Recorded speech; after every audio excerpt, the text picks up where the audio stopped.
ಹಾಲು ಬರುತ್ತೆ, ಸೊ ಮಕ್ಕಳಿಗೆ ಅದರಿಂದ ಏನಾದರೂ ಪ್ರಾಬ್ಲಮ್ ಆಗುತ್ತಾ ಅಂತ ಹೇಳ್ಬಿಟ್ಟು ಆ ರೀತಿ ಇಟ್ಕೊಳ್ಳೋದ್ರಿಂದನೂ ಕೂಡ ಹಾಲು ಉತ್ಪತ್ತಿ. ಹಾಯ್ ಹಲೋ ನಮಸ್ತೆ, ನಾನು Chaitra Shetty. Welcome to Chaitra Shetty Kannada blogs. ಹೇಗಿದ್ದಾರೆ ಎಲ್ಲರೂ? ಹೋಪ್ ಎಲ್ಲರೂ ಚೆನ್ನಾಗಿದ್ದಾರೆ ಅಂತ ಭಾವಿಸ್ತೀನಿ. ಓಕೆ, ಇವತ್ತು ಏನಪ್ಪಾ ಅಂತಂದ್ರೆ ಮಕ್ಕಳಿಗೆ ಏಕೆ ಹಾಲು ಬರೋದಿಲ್ಲ ಆ್ಯಂಡ್ ಮಕ್ಕಳಿಗೆ ನಾವು ಕೊಡೋ ಹಾಲು ಸಾಕಾಗತ್ತಾ ಇಲ್ವಾ ಅಂತ ಹೇಗೆ ಗೊತ್ತಾಗುತ್ತೆ. ಹಾಗೆ ಕೆಲವೊಂದು ನ್ಯೂ ಬಾರ್ನ್ಸ್ ಬೇಬಿ ಇರ್ಬೋದು, ಒಂದು 6 ತಿಂಗಳ ಒಳಗಿನ ಪಾಪು, 1 ಇಯರ್ ಒಳಗಿನ ಪಾಪುಗೆ ನಾವು ಯಾವ ರೀತಿ ನೋಡ್ಕೊಳ್ಬಹುದು ಅಂತ ಹೇಳಿ ಇವತ್ತಿನ ವಿಡಿಯೋದಲ್ಲಿ ನಾನು ನಿಮಗೆ ಹೇಳ್ತಾ ಹೋಗ್ತೀನಿ ನನಗೆ ಗೊತ್ತಿರೋದನ್ನ. ಅದರಲ್ಲೂ ಮೊದಲಿಗೆ ನನ್ನ ಚಾನಲ್ ಅನ್ನ ನೋಡ್ತಿರೋದ್ರೆ ಲೈಕ್, ಶೇರ್ ಅಂಡ್ ಕಾಮೆಂಟ್, ಹಾಗೇನೆ ಚಾನಲ್ ಅನ್ನ ಸಬ್ಸ್ಕ್ರೈಬ್ ಮಾಡ್ಕೊಂಡು ನೋಡಿ, ಆಯ್ತಾ? ಬನ್ನಿ ಇವಾಗ ವಿಡಿಯೋನ ಸ್ಟಾರ್ಟ್ ಮಾಡೋಣ.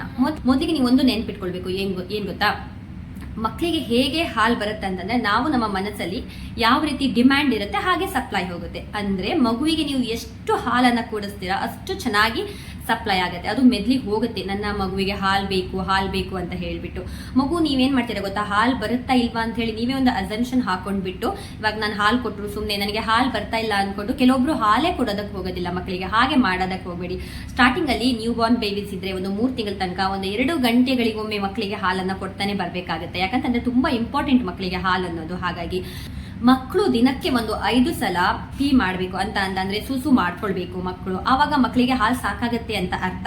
ಇವಾಗೆಲ್ಲ ಒಮ್ಮೊಮ್ಮೆ ಏನಾಗುತ್ತೆ ಗೊತ್ತಾ, ಮಕ್ಕಳು ಸೂಸು ಪೀ ಏನು ಮಾಡಿರೋದಿಲ್ಲ, ಅವಾಗ ನೀವು ಹಾಲು ಕೊಡ್ತೀರ, ಅವಾಗ ಅವರು ಸ್ವಲ್ಪನೇ ಹಾಲು ಕುಡಿತಾರಲ್ವಾ, ಇವಾಗ ಮತ್ತೆ ಅಳುತ್ತಾರೆ. ಅವರು ಪೀ ಮಾಡಿ ಆದ ತಕ್ಷಣನೇ ಅಳೋದಕ್ಕೆ ಸ್ಟಾರ್ಟ್ ಮಾಡ್ತಾರೆ, ಹೊಟ್ಟೆಯಲ್ಲಿ ಖಾಲಿ ಆಗುತ್ತೆ ಅಲ್ವಾ, ಅವಾಗ ನೀವು ಮತ್ತೆ ಹಾಲು ಕುಡಿಸ್ಬೇಕಾಗತ್ತೆ. ಹಾಗೆ ಮಕ್ಕಳು ಯಾವ ರೀತಿ ಡಿಮ್ಯಾಂಡ್ ಮಾಡ್ತಾರೆ ಆ ರೀತಿ ನೀವು ಸಪ್ಲೈ ಮಾಡಬೇಕಾಗತ್ತೆ. ಇನ್ನೊಂದೇನಪ್ಪಾ ಅಂತಂದ್ರೆ ಮಕ್ಕಳಿಗೆ ಹಾಲು ಸಾಕಾಗ್ತಾ ಇಲ್ಲ ಅಂತ ನೀವು ಅಂದ್ಕೊಂಡ್ಬಿಟ್ಟು ಅವರಿಗೆ ಈ ಪುಡಿ ಹಾಲಿರುತ್ತಲ್ಲ ಅದನ್ನ ಇಂಟ್ರೊಡ್ಯೂಸ್ ಮಾಡೋದಕ್ಕೆ ಹೋಗುತ್ತೀರಾ. ಹಾಗೆಲ್ಲ ಮಾಡೋದಕ್ಕೆ ಹೋಗ್ಬೇಡಿ. ಒಂದು ಸಲ ನೀವು ಆ ರೀತಿ ಪುಡಿ ಹಾಲನ್ನ ಮಕ್ಕಳಿಗೆ ಕೊಡ್ತೀರಾ ಅಂತ ಅಂದಾಗ ನಿಮ್ಮಲ್ಲಿ ಹಾಲು ಉತ್ಪತ್ತಿಯಾಗೋದು ಕಡಿಮೆ ಆಗುತ್ತೆ, ಮಕ್ಕಳಿಗೆ ಅದು ಸಾಕಾಗುತ್ತೆ. ಹಾಗಾಗಿ ಅವರು ಕುಡಿಯೋದಕ್ಕೆ ಹೋಗೋದಿಲ್ಲ. ಮಕ್ಕಳು ಹಾಲು ಕುಡಿತಾ ಇಲ್ಲ ಅಂತಂದ್ರೆ ಖಂಡಿತವಾಗ್ಲೂ ನಿಮ್ಗೆ ಹಾಲು ಬರೋದಿಲ್ಲ. ಅದಕ್ಕೆ ನಾನು ಒತ್ತಿ ಹೇಳ್ತಾ ಇದ್ದೀನಿ ಡಿಮ್ಯಾಂಡ್ ಸಪ್ಲೈ ಅಂತ ಹೇಳ್ಬಿಟ್ಟು. ಕೆಲವೊಬ್ರು ಹೇಳ್ತಾರೆ ನಿನಗೆ ಹಾಲು ಬರ್ತಾ ಇಲ್ಲ, ಯಾಕಂತಂದ್ರೆ ಹಿಂದಿನ ಕಾಲದಲ್ಲಿ ಒಂದಿರುತ್ತೆ ಜಾಸ್ತಿ ನೀರ್ ಕುಡಿದ್ರೆ ಹಾಲು ಬರೋದಿಲ್ಲ ಅಂತ ಹೇಳ್ಬಿಟ್ಟು. ಆ ತಪ್ಪನ್ನ ಮಾಡೋದಕ್ಕೆ ಹೋಗ್ಬೇಡಿ. ತುಂಬಾ ನೀರ್ ಕುಡಿಬೇಕು, ಚೆನ್ನಾಗಿ ಹಾಲು ಬರುತ್ತೆ. ಹೆಚ್ಚಿನವರಿಗೆ ನೀರ್ ಹಾಲು ಬರುತ್ತೆ, ಸೊ ಮಕ್ಕಳಿಗೆ ಅದರಿಂದ ಏನಾದ್ರೂ ಪ್ರಾಬ್ಲಮ್ ಆಗುತ್ತಾ ಅಂತ ಹೇಳ್ಬಿಟ್ಟು. ಏನ್ ಗೊತ್ತಾ, 89% ಯಾವಾಗ್ಲೂ ಅಷ್ಟೇ ಹಾಲು ನೀರಿನ ಅಂಶನೇ ಜಾಸ್ತಿಯಲ್ಲಿ ಇರುತ್ತೆ, ಅದು ಮಕ್ಕಳಿಗೆ ಸಾಕಾಗುತ್ತೆ. ಇವಾಗ ಮಕ್ಕಳಿಗೆ ಏನ್ ಸಾಕಾಗಬೇಕು, ನಮ್ಮ ಹಾಲಲ್ಲಿ ಎಲ್ಲಾನು ಹೋಗುತ್ತೆ. ಅದು ನೀರ್ ಹಾಲು, ದಪ್ಪ ಹಾಲು. ಸ್ಟಾರ್ಟಿಂಗ್ ಅಲ್ಲಿ ಯಾರಿಗೂ ಕೂಡ ಆ ರೀತಿ ದಪ್ಪ ಹಾಲೆಲ್ಲ ಬರೋದಕ್ಕೆ ಹೋಗೋದಿಲ್ಲ, ಹಾಲು ನೀರಿನ ಅಂಶನೇ ಜಾಸ್ತಿ ಇರುತ್ತೆ. ನೀವು ಅದ್ರ ಬಗ್ಗೆ ಎಲ್ಲ ಸರ್ಚ್ ಮಾಡಿದ ಅದ್ರ ಬಗ್ಗೆ ಎಲ್ಲ ತಿಳ್ಕೊಂಡ್ರೆ ನಿಮ್ಗೇನೆ ಗೊತ್ತಾಗುತ್ತೆ. ಎಷ್ಟು ಚೆನ್ನಾಗಿ ತಿಂತೀರಲ್ವಾ ಅದ್ರ ಮೇಲೂ ಕೂಡ ಹಾಲು ಬರುತ್ತೆ, ಇಲ್ಲ ಅಂತ ಏನೂ ಇಲ್ಲ. ಬಟ್ ಮೋರ್ ಓವರ್ ನೀವು ತುಂಬಾ ಚೆನ್ನಾಗಿ ಗಟ್ಟಿ ಮುಟ್ಟಾಗಿದ್ದಾಗ ಮಕ್ಕಳಿಗೆ ಆನ್ ಡಿಮ್ಯಾಂಡ್ ಹಾಲು ಕುಡಿಸ್ಬೋದು ಅಂತ ಹೇಳ್ಬಿಟ್ಟು. ಇವಾಗ ನೀವು ಹಾಲನ್ನ 2 ಸೈಡಲ್ಲಿ ಚೆನ್ನಾಗಿ ಕುಡಿಸ್ಬೇಕು, ಹಾಲನ್ನ ಟೈಮಿಗೆ ಸರಿಯಾಗಿ ಹಾಲು ಕುಡಿಸ್ಬೇಕು. ಹಾಗೆ ನೀವು ಮೇಯ್ನ್ ಆಗಿ ಟೈಮಿಗೆ ಸರಿಯಾಗಿ ತಿನ್ಬೇಕಾಗತ್ತೆ. ಇವಾಗ ಮಕ್ಕಳನ್ನ ಆದಷ್ಟು ನಿಮ್ಮ ಹತ್ರನೇ ಇಟ್ಕೊಳ್ಳಿ. ಆ ರೀತಿ ಇಟ್ಕೊಳ್ಳೋದ್ರಿಂದನೂ ಕೂಡ ಹಾಲು ಉತ್ಪತ್ತಿ ಚೆನ್ನಾಗಾಗತ್ತೆ. ನಿಮ್ ಜೊತೆಗೆ ಮಲಗಿಸಿ ಮಕ್ಕಳು ಅತ್ತ ತಕ್ಷಣ ನಿಮಗೆ ಗೊತ್ತಾಗತ್ತೆ. ಮಕ್ಕಳು ಅಳ್ತಾವಲ್ಲ ಆವಾಗ ಮೆದ್ಲಿಗೆ ಒಂದು ಗೊತ್ತಾಗತ್ತೆ, ಅಂದ್ರೆ ಮಕ್ಕಳಿಗೆ ಹಾಲು ಕೊಡಬೇಕು ಅಂತ ಹೇಳ್ಬಿಟ್ಟು. ಅದೆಲ್ಲ ನಮ್ಮ ಬಾಡಿಯಲ್ಲಿ ಒಂಥರ ಒಂದು ಕ್ರಿಯೇಷನ್ ಅಂತಾನೆ ಹೇಳ್ಬೋದು.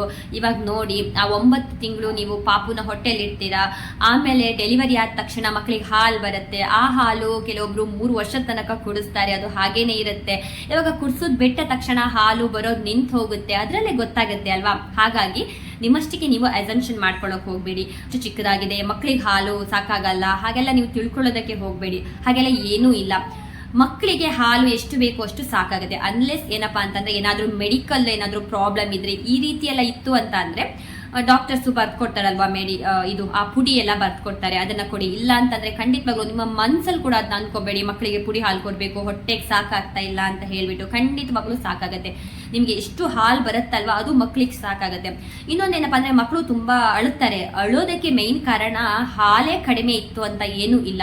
ಮಕ್ಕಳಿಗೆ ಬೆಳವಣಿಗೆ ಆಗ್ತಾ ಇರುತ್ತೆ, ಅವ್ರ ದೇಹದಲ್ಲಿ ಬೆಳವಣಿಗೆ ಆಗ್ತಾ ಇರುತ್ತಲ್ವಾ, ಅವಾಗ್ಲೂ ಕೂಡ ಸ್ವಲ್ಪ ನೋವು ಬರುತ್ತೆ, ಹಾಗಾಗಿ ಅಳುತ್ತಾರೆ. ಇಲ್ಲ ಅವರಿಗೆ ಗ್ಯಾಸ್ ಪಾಸ್ ಮಾಡ್ಬೇಕಂತಂದ್ರೂ ಮಕ್ಕಳು ಅಳುತ್ತಾರೆ, ಅವರಿಗೆ ಗೊತ್ತಾಗಲ್ಲ ಏನೋ ಆಗ್ತಾ ಇದೆ. ಇಲ್ಲ ಅಂತಂದ್ರೆ ಮೋಷನ್ ಬರ್ತಾ ಇದೆ, ಆ ರೀತಿ ಆದಾಗ್ಲೂ ಮಕ್ಕಳು ಅಳ್ತಾರೆ.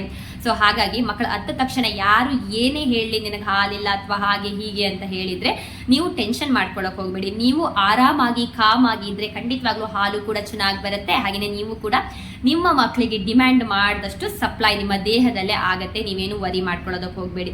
ಇವರು ಹೇಳಿದ ಮಾತೆಲ್ಲ ಕೇಳ್ಕೊಂಡು ಮೆಡಿಸಿನ್ ತಗೊಳ್ಳೋದಿರ್ಬೋದು, ಮಾತ್ರೆ ತಗೊಳ್ಳೋದಿರ್ಬೋದು, ಅದನ್ನೆಲ್ಲ ಮಾಡೋದಕ್ಕೆ ಹೋಗಬೇಡಿ. ಇವಾಗೇನೋ ಸ್ವಲ್ಪ ಹಾಲು ಬರುತ್ತೆ, ಆಮೇಲೆ ಅದು ಜಾಸ್ತಿ ಬಂತು ಅಂತ ಹೇಳಿದ್ರೆ ಮಕ್ಕಳು ಹಾಲು ಕುಡಿಯೋದಕ್ಕೆ ಹೋಗೋದೇ ಇಲ್ಲ. ಮತ್ತೆ ನಿಮಗೆ ಪ್ರಾಬ್ಲಮ್ ಆಗುತ್ತೆ, ಬ್ರೆಸ್ಟ್ ಅಲ್ಲಿ ಮತ್ತೆ ಪೇನ್ ಸ್ಟಾರ್ಟ್ ಆಗುತ್ತೆ. ಹಾಗೆ ಮತ್ತೆ ಒಂದು ಹೋಗಿ 2 ಆಗೋದಕ್ಕೆ ಸ್ಟಾರ್ಟ್ ಆಗುತ್ತೆ. ಮಕ್ಕಳು ಹಾಲು ಕುಡಿಯೋದನ್ನ ಖಂಡಿತವಾಗ್ಲೂ ನಿಲ್ಲಿಸ್ತಾರೆ. ಯಾಕಂತಂದ್ರೆ ಅವ್ರ ಡಿಮ್ಯಾಂಡ್ ಇಂದ ಸಪ್ಲೈ ಜಾಸ್ತಿ ಇದ್ದಾಗ ಮಕ್ಳಿಗೆ ಕುಡಿಯೋದಕ್ಕೆ ಆಗೋದಿಲ್ಲ. ಸೊ ಅವ್ರ ಮುಖನ ಆಚೆ ತಿರುಗಿಸ್ಕೊಬಿಡ್ತಾರೆ. ಆಮೇಲೆ ನಿಮಗೆ ದೊಡ್ಡ ಪ್ರಾಬ್ಲಮೇ ಆಗ್ಬಿಡುತ್ತೆ. ಅನಂತರದಲ್ಲಿ ನಿಮಗೆ ಗೊತ್ತಿದೆ ಅಲ್ವಾ, ಜೀರಿಗೆ ಗಂಜಿ ಇರ್ಬೋದು, ಮೆಥಿ ಗಂಜಿ ಇರ್ಬೋದು, ಹಾಗೇನೆ ಸಸಪ್ಪಿ ಅಂತ ಸಿಗತ್ತೆ, ಅದನ್ನು ಎಲ್ಲ ಮಾಡ್ಕೊಡ್ತಾರೆ ಹಾಲು ಆಗ್ಬೇಕು ಅಂತ ಹೇಳ್ಬಿಟ್ಟು. ಉಂಡೆ ಮಾಡಿ ಕೊಡೋದಿರ್ಬೋದು, ಶುಂಠಿ, ಕಾಳು ಮೆಣಸು, ಹಾಗೇನೆ ಒಂದು ಸ್ವಲ್ಪ ಕಾಳು, ಜೀರಿಗೆ ಅದೆಲ್ಲ ಹಾಕಿ ಮಾಡ್ಕೊಡ್ತಾರೆ. ನಮ್ಮ ಮನೇಲಿ ನಮ್ಮಮ್ಮ ಮಾಡ್ಕೊಟ್ಟಿದ್ರು, ನಾನು ಅದನ್ನೇ ನಿಮ್ ಜೊತೆ ಹಂಚ್ಕೊಂಡಿದ್ದು. ಸೊ ಈ ರೀತಿ ಎಲ್ಲ ಮಾಡ್ಕೊಡ್ತಾರೆ. ನೀವು ಅದನ್ನ ಜಸ್ಟ್ ಒಂದು 3 ತಿಂಗಳಿಗೆ ಆ ತರ ಎಲ್ಲ ಮಾಡೋದಕ್ಕೆ ಹೋಗಬೇಡಿ. ಇವನ್ ಯಾವಾಗ ನೀವು ಹಾಲು ಕೊಡ್ತಾ ಇದ್ದೀರಾ, ನಿಮ್ಗೆ ಸ್ವಲ್ಪ ಸಪ್ಲೈ ಕಡಿಮೆ ಇದೆ ಅಂತ ನಿಮ್ಮ ಮನಸ್ಸಿಗೆ ಅನ್ಸುತ್ತಲ್ವಾ, ಸೊ ಆವಾಗ ಏನ್ ಮಾಡಿ ಗೊತ್ತಾ, ಈ ತರ ಎಲ್ಲ ಗಂಜಿಸನ್ನ ಮಾಡ್ಕೊಂಡು ಕುಡೀರಿ, ತುಂಬಾ ಚೆನ್ನಾಗಿರುತ್ತೆ. ಹಾಗೇನೆ ಮತ್ತೆ ನಿಮ್ಗೂ ಕೂಡ ಆರಾಮು, ತಂಪಿರ್ಬೋದು, ತುಂಬಾ ಹಿತವಾಗಿರುತ್ತೆ ಅಂತ ಹೇಳ್ಬೋದು. ಇದನ್ನೆಲ್ಲ ನೀವು ಟ್ರೈ ಮಾಡಿ. ಖಂಡಿತವಾಗ್ಲೂ ನಿಮ್ಮ ಈ ಹಾಲುಣಿಸೋ ಜರ್ನಿ ಇದೆಲ್ಲ ತುಂಬಾ ಸ್ಮೂತ್ ಆಗಿ ಚೆನ್ನಾಗಾಗತ್ತೆ. ಮೇಯ್ನ್ ಆಗಿ ಸ್ಟ್ರೆಸ್ ಅನ್ನ ತಗೊಳ್ಳೋದಕ್ಕೆ ಹೋಗಬೇಡಿ, ಆಯ್ತಾ? ಓಕೆ ಗೈಸ್, ನಿಮಗೆ ವಿಡಿಯೋ ಇಷ್ಟ ಆಯಿತು ಅಂತ ಭಾವಿಸಿ. ಇಷ್ಟ ಆದಲ್ಲಿ ಲೈಕ್, ಶೇರ್ ಆ್ಯಂಡ್ ಕಮೆಂಟ್. ಇಷ್ಟು ತನಕ ನನ್ನ ವಿಡಿಯೋನ ನೋಡ್ತಿರೋದಕ್ಕೆ ಧನ್ಯವಾದಗಳು. Thank you for watching. ಏನಾದರೂ ಕ್ವೈರೀಸ್ ಇತ್ತು ಅಂದರೆ ಕಮೆಂಟ್ ಮಾಡಿ.